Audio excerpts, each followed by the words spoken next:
I am gonna warn you right now. If you get easily offended or have a weak stomach, then I would recommend stop this video immediately and forget that this film even exists. But if you like torture porn and exploitation, then I would say stick around. The story is simple, if you wanna call it a story at all. You have 3 psychos in an abandoned house and they want to make a exploitation movie.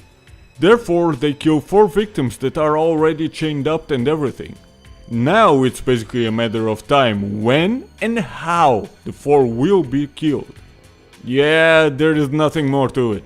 Since there is no story here, there is no point to mention anything about it. But I will. A story could probably help the movie.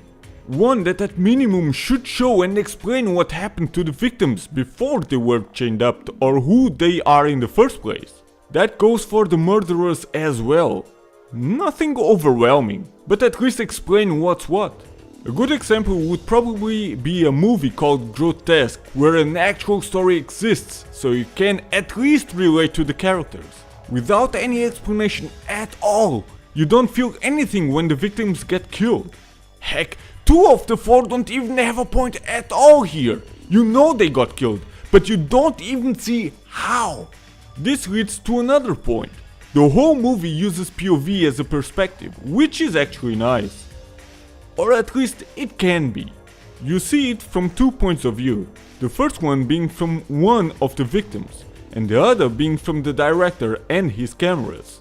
And that is actually an interesting idea, but it was not done right. The points of view change way too much from the victim to the director and back without any real reason for it. Which makes the movie slightly boring when it uses slow shots as well where you don't see a lot. It would maybe be more interesting if it just focused on just one POV, preferably the victim. When it comes to the camera work, being in POV you can expect that it will shake a lot. Maybe a bit too much, so you may get motion sickness from it at times. Yeah, it makes it more realistic, but for example, one victim gets hammered. With a hammer, but the other way too. And of course, with the impact the victim has to take, he moves his head around. But being POV, you don't see the actual impact and damage while it's happening. Music is almost non-existent. The environment gave that disturbing feeling and the actors were fine for what they had to do. Which was not much anyway.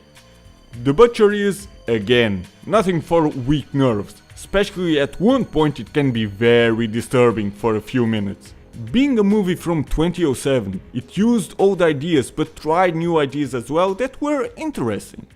Other than showing blood and damage done to humans, it doesn't really accomplish a lot.